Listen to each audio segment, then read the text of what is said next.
भविष्य जो है बद से बदतर होते चला गया है।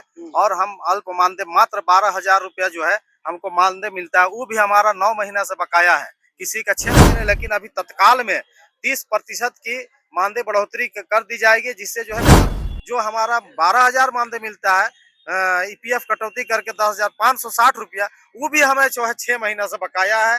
आप बताओ, उसी धान चावल के जो है जरिए हमारा घर का अगर सब्जी ना मिले तो नमक ही झिड़क के खा लेते हैं, माड़ भात खा लेते हैं। लेकिन पढ़े लिखे युवाओं के साथ में करेगी तो उसका खमियाजा तो उसको भुगतना ही पड़ेगा। आज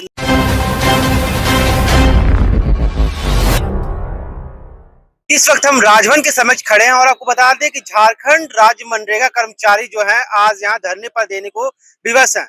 विवश का कारण साफ बता दें कि लंबे समय से इनकी जो मांगे है वो लंबित है और कहीं ना कहीं से ये हताश और निराश होकर आज राजभवन के समक्ष बैठने को मजबूर हैं। बता दें कि पिछले कार्यकाल में सरकार की जब हेमंत सरकार का पिछला कार्यकाल था, उसमें भी जब इरफान अंसारी मंत्री रहे थे, ग्रामीण विकास मंत्री थे, उस समय भी लगातार ये लोग अपनी मांगों को लेकर 79 यानी 69 दिन से जो है वहां पर बैठे हुए थे। लगातार जो है सरकार को अवगत कराने का प्रयास कर रहे थे कि हमारी जो लंबित मांगे हैं उसे जो पूरा कर दिया जाए।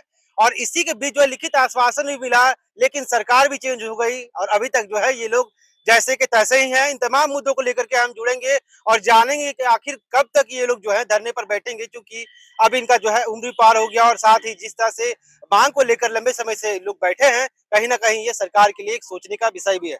क्या कहेंगे भैया, क्या नाम है आपका? मेरा मोहम्मद यूसुफ, ग्राम रोजगार सेवक हैं, जो चानो प्रखंड में कार्यरत हैं। आज हमारा इस मनरेगा में जो है 18 वर्ष हो गया। हाँ। सेवा देते हैं और हमारी उम्र सीमा भी बिल्कुल अब अंतिम की ओर, हम कहीं पर भी सरकारी विभाग में हम नहीं जा सकते हैं, ना हम कोई काम कर सकते हैं। और हमारे बाल बच्चे भी बड़े हो चुके हैं, उनकी पढ़ाई लिखाई की चिंता है, माँ बाप बुजुर्ग हो चुके हैं। हमारे सभी मनरेगा कर्मियों की जो है चिंता बढ़ी हुई है। माँ बाप के बुजुर्ग माँ बाप के लालन पालन करेंगे कि बच्चे की पढ़ाई लिखाई करेंगे, ये तो हमारी भविष्य जो है बद से बदतर होते चला गया है। और हम अल्प मानदेय मात्र 12,000 रुपया जो है हमको मानदेय मिलता है, वो भी हमारा 9 महीना से बकाया है, किसी का 6 महीना से बकाया है, किसी का सालों भर से बकाया है, किसी का अगले वर्ष भी बकाया है। और यही सब तमाम मांगों को लेकर के इतना तक कि हमारी भविष्य निधि का कटौती 2020 से किया गया, लेकिन अभी तक हमारे भविष्य निधि जो ईपीएफ खाते में पैसा ट्रांजैक्शन नहीं किया, जो हम आज उपायुक्त महोदय के देने के लिए हम पत्र भी बना करके लेते आए हैं। तो इस तरह का हमारे भविष्य के साथ, हमारे जिंदगी के साथ खिलवाड़ किया जा रहा है। इसी आक्रोश में फिर से इससे पूर्व में भी जो है हम 2024 में 79 दिन की अनिश्चितकालीन हड़ताल पर चले गए थे। और उस वक्त तत्कालीन मंत्री ग्रामीण विकास विभाग के हमारे जनाब इरफान अंसारी साहब थे और उन्होंने अपने आवास पर, उनकी आवास को हम लोगों ने जो है पूर्ण तरीके से घेराव कर दिया था। मजबूर होकर उन्होंने जो है लिखित आश्वासन विभागीय पदाधिकारियों को बुला करके और मनरेगा आयुक्त को बुला करके उन्होंने जो है हमारे समक्ष जो है समझौता किया। और समझौता में यही कहा गया कि आपकी जो भविष्य निधि है या आपका जो बीमा है या आपकी जो भी मांगे हैं ग्रेड पे से लेकर के ग्रेड पे का हम लोग विचार कर रहे हैं। सीएम आपके प्रति भी गंभीर है, लेकिन अभी तत्काल में 30% की मानदेय बढ़ोतरी कर दी जाएगी, जिससे जो है 12,000 में हम लोग का 15,000 लगभग होने को था। तो वो 30% भी लागू नहीं हुआ, ना हमारा भविष्य निधि लागू हुआ। हमारे कितने कर्मी मानसिक तनाव में आकर के लगभग 100 से अधिक मनरेगा कर्मियों की दुनिया से देहांत हो चुका है। किसी के सड़क दुर्घटना में, किसी का कहीं और बहाने से जो है उनकी मौत हो चुकी है। उनके बाल बच्चे जो है बिल्कुल जो अनाथ हो चुके हैं, लेकिन सरकार उनके प्रति भी कोई विचार नहीं किए। यही सब बातों को लेकर के फिर से हम लोग जो है मनरेगा ग्रामीण विकास मंत्री दीपिका सिंह पांडे को इससे पूर्व विगत दिनों में जो है हम लोगों ने 3 महीना पहले जा करके हम लोगों ने मिला था। तो अच्छा, आश्वासन जो मिला था उससे संतुष्ट हो गए थे आप लोग, फिर वापस चले गए थे काम पे? हाँ, काम पर हम लोग जो है ग्रामीण विकास मंत्री इरफान अंसारी के आश्वासन पर फिर हम लोग पुनः काम पर चले गए और काम करते रहा। हाँ। और सुचारू रूप से किया। फिर दोबारा जब चुनाव आचार संहिता लगने के बाद फिर चुनाव हुआ, फिर से हमारे जो पूर्व में सरकार सीएम थे जेएमएम का जो हमारे माननीय हेमंत सोरेन जी फिर से पुनः मुख्यमंत्री के पद पर आए और ग्रामीण विकास मंत्री का पद जो है उनको दीपिका सिंह पांडे को मिला। हम लोगों ने उनका आवाज को पूरे झारखंड प्रदेश के कर्मचारी संघ द्वारा जो है उनका घर घर को घेरने का काम किया था।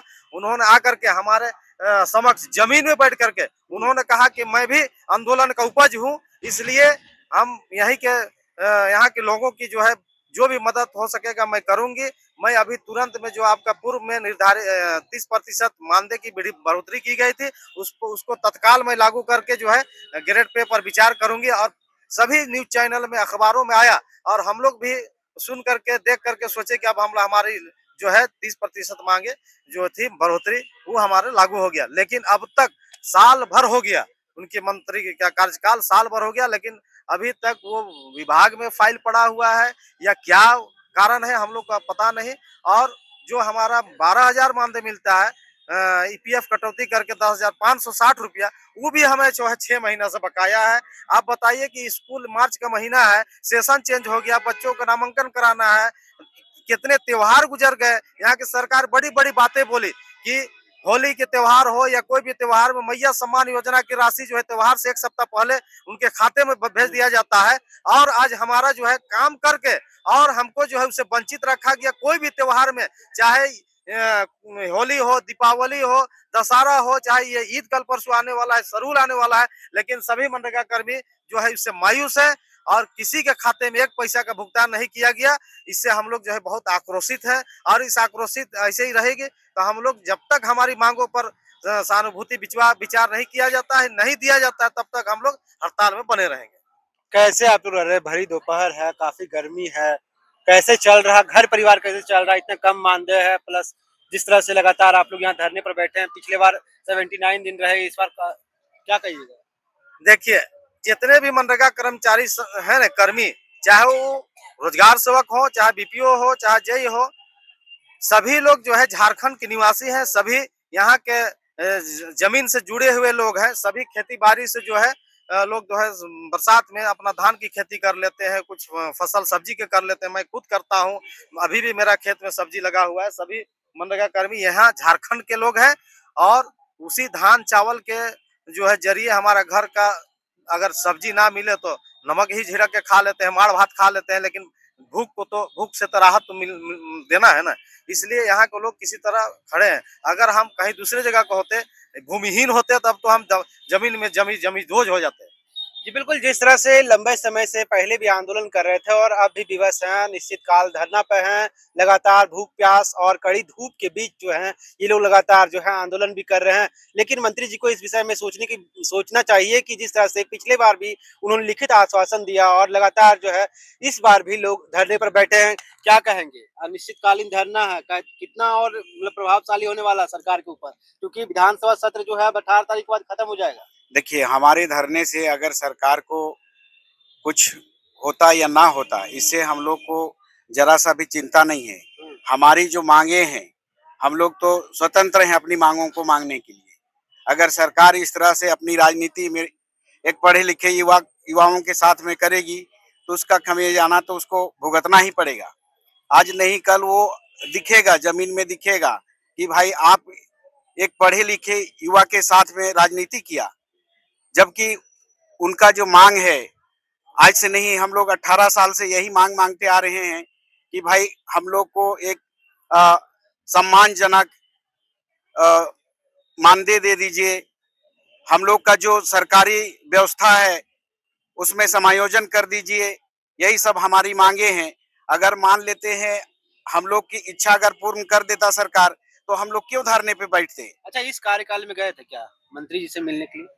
मंत्री जी हम लोग के साथ में खुद आई थी बात करने के लिए। दीपिका पांडे आई थी। यहाँ अभी तक नहीं आई, हाँ, यहाँ नहीं आई, लेकिन हम लोग उन लोग उनका आवास में गए थे, जबकि घेराव के लिए गए थे, तो उन्होंने खुद आश्वासन दिया कि बाबू आप लोगों को चिंता नहीं करना है, हम हर हाल में आप लोगों का काम कर रहे हैं और इस साल हम एकदम पूरा कमेटी गठन करके आप लोगों का काम कर देंगे। यही आश्वासन मिला था और अभी तक हम लोग को कुछ नहीं मिला है।